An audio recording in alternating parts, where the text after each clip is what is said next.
সকলকে হুল জোহার এবং সংগ্রামী অভিনন্দন জানায়। ইতিপূর্বে আজকের অবরোধ সম্পর্কে আমাদের চর্চা নিশ্চয় হচ্ছে। আমরা জেলার পক্ষ থেকে আজকে বলরামপুর হয়ে বড়বাজার হয়ে বান্দোয়ান এবং বান্দোয়ান থেকে বুরুডি মোড় এবং সেখান থেকে রাইস মিল এবং রাইস মিলের পর এই লালপুর মোড়ে উপস্থিত হলাম। ইতিপূর্বে আজকের অবরোধ আমরা কেন ডাকতে বাধ্য হয়েছি সে সম্পর্কে আপনারা অবগত হয়েছেন। তা সত্ত্বেও দু চার কথা জেলা নেতৃত্ব হিসাবে না বললেই নয়। তো বন্ধুগণ, আমরা সকলেই অবগত আছি যে আমাদের পশ্চিমবঙ্গ রাজ্যে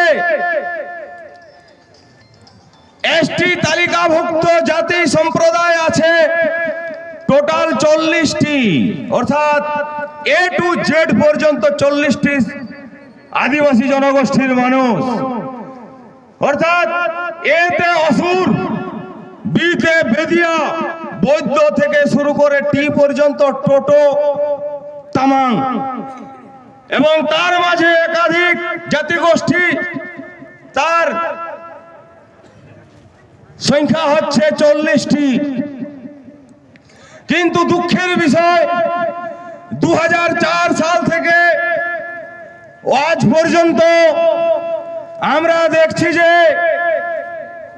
এই সংবিধানে পশ্চিমবঙ্গ রাজ্যে যে 40টি উপজাতির মানুষ বা আদিবাসী সম্প্রদায়ের মানুষ আছি, সেখানে নতুন করে একটা আদিবাসী সম্প্রদায় আদিবাসী হওয়ার ষড়যন্ত্রে লিপ্ত হয়েছেন। বন্ধুগণ, আজ একবিংশ শতক, আমাদের ভারতবর্ষ স্বাধীন হয়েছে 1947 সালে, অর্থাৎ বিংশ শতকের মাঝামাঝি সময়ে। স্বাধীনোত্তর ভারতবর্ষে অর্থাৎ 7 দশকের পরে আমরা বর্তমানে আমাদের স্বাধীনতার লাভ আমরা করেছি। এতদিন পর একটি জাতি ও আদিবাসী সম্প্রদায়ের মানুষ জমির লোভে, সম্পত্তির লোভে, চাকরির লোভে আজকে এসটি হতে চাইছে। আমরা জানি এসটি হওয়ার জন্য আমাদের দেশে সংবিধান রয়েছে, সেখানে বিধি রয়েছে এসটি হতে গেলে। আমরা জানি এই সুযোগ সন্ধানী ও আদিবাসী জাতিগোষ্ঠীর মানুষেরা এসটি হওয়ার জন্য ডোহর ছেকা, 7 দিন ধরে রেল টেকা এবং বর্তমানে ঘাগর ঘেরা নামক আন্দোলনে লিপ্ত হয়েছেন। আমরা আদিবাসী জনজাতির মানুষ, কিন্তু তাদের আন্দোলনে আমরা বিন্দু মাত্র কিন্তু আমাদের আপত্তি নেই। আন্দোলন করা প্রতিটি ভারতবর্ষের নাগরিকের অধিকার আছে, এটা আমরা স্বীকার করি, এটা আমরা জানি। কিন্তু দেখুন, এসটি হতে গেলে 5টি বিশেষ বৈশিষ্ট্য থাকতে হয়, তবেই সেই জাতি এসটি তালিকাভুক্ত হয়ে থাকে। আমরা জানি, আমরা যদি দেখি, এখানে একটা জাতির নির্দিষ্ট ভাষা থাকতে হয়, একটা জাতির নিজস্ব সংস্কৃতি থাকতে হয়, একটা জাতি আর্থ সামাজিক ভাবে অনগ্রসর শ্রেণী হতে হয়, অর্থাৎ ধন সম্পদ, শিক্ষা দীক্ষা সমস্ত দিক থেকে পিছিয়ে পড়লে তারা সিআরআই রিপোর্টের মাধ্যমে ভারতবর্ষের আরজিআই এর কাছে আবেদন করা হলে এবং 5টি ক্রাইটেরিয়া সম্পূর্ণতা লাভ করলে তবেই স্বীকৃতি পায়। কিন্তু আমরা ইদানিং দেখছি স্বাধীনোত্তর এত বছর পরে সুযোগ সুবিধা লাভের জন্য, এক কথায় নানা রকম লোভ লালসার জন্য এখন এসটি তালিকাতে অন্তর্ভুক্ত হতে চাইছে এবং তার নানা রকম ক্রিয়াকলাপ আমরা দেখতে পাচ্ছি। আমরা তাদের আন্দোলনের জন্য আমরা আপত্তি আমাদের কিছু নেই, কিন্তু এতদিন পর তাদের ঘুম ভাঙছে, এসটি হতে হবে, এতদিনে তাদের মনে পড়েছে। এখানে আমাদের আপত্তিটা, এরা যদি এসটি হয় তাহলে আমাদের জীবন জীবিকার মান দেখুন। পশ্চিম বাংলায় 40টি যে উপজাতি অর্থাৎ আদিবাসী মুক্ত সম্প্রদায় আছে, তাদের সব দিক থেকে তারা অনেকটা উঁচুতে অবস্থান করে আছে। তাহলে আমাদের সিএনটি অ্যাক্ট অর্থাৎ ছোটনাগপুর টেনান্সি অ্যাক্ট সুদূর ওদিক থেকে রয়েছে, অর্থাৎ ও আদিবাসীদের সম্পত্তিতে তাদের সাথে কোনো কারবার চলে না, এতদিন যে হয়ে আছে সেটা সংবিধান স্বীকৃত। সেটা হয়ে গেলে অবলীলাক্রমে নির্দ্বিধায় অক্লেশে তারা সমস্ত সম্পত্তির মালিকাধীন হয়ে দাঁড়াবে। তাহলে আমরা কি 40টি আদিবাসী সম্প্রদায়ের মানুষ তাহলে কি আমরা আঙুল চুষবো? এতদিনে তাদের ঘুম ভাঙছে। স্বাধীনোত্তর ভারতবর্ষে 7 দশক পরে এরা বুঝতে পারছে আমাদের এখন এসটি হতে হবে। এটা কি ছেলে খোলা?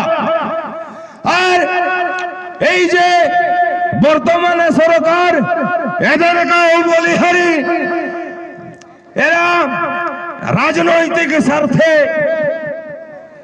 গোপনে ভোট ব্যাংকের স্বার্থে আদিবাসী হওয়ার জন্য জাস্টিফিকেশন এবং রেকমেন্ডেশন আবার সিআরআই থেকে পাঠানোর তাদেরকেও কথা দিচ্ছে।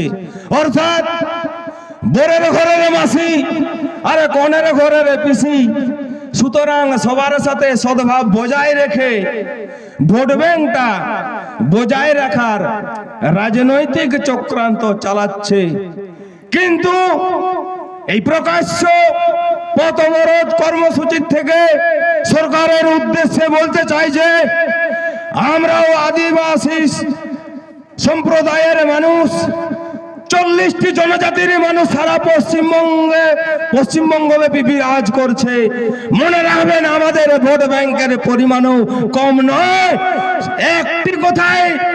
একটি কথায় আদিবাসী সম্প্রদায়, সেখানে 40টি জনজাতির আদিবাসী মানুষের ভোট ব্যাংক আছে।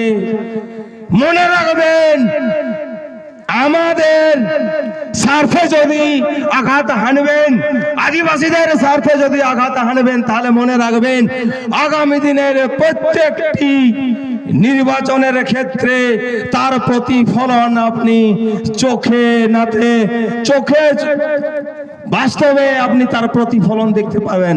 সোজা কথায় সাংবিধানিক উপায়ে গণতান্ত্রিক পদ্ধতিতে আগামী দিনের নির্বাচনগুলিতেও আমরা আমাদের সিদ্ধান্তে আমরা স্থির থাকব এবং সেখানে গণতান্ত্রিক পদ্ধতি হিসাবে আমরা হাতে না মেরে আমরা ভাতে মারব। এই হুঁশিয়ারি আমরা আপনাদেরকে জানিয়ে যায়। সবশেষে বলি, আজকের আমাদের United Forum of All Adivasi organisation of West Bengal যে 26টি আদিবাসী গণসংগঠনের ডাকে আমাদের পথ অবরোধ কর্মসূচি সম্পন্ন হয়ে চলেছে। এতক্ষণ পর্যন্ত কোনো অপ্রীতিকর ঘটনা ঘটেনি। এর জন্য সমস্ত আপামর আদিবাসী মানুষজন এবং সর্বোপরি প্রশাসনিক কর্তা ব্যক্তিদেরকে অনেক অনেক ধন্যবাদ জানাচ্ছি। আর এটাও বলছি যে এখানে বন্ধকে কেন্দ্র করে কোনো বিশৃঙ্খলার যদি কেউ চেষ্টা করে, চক্রান্ত করার চেষ্টা করে, তাহলে আমরা এখানে আদিবাসীরা উপস্থিত আছি।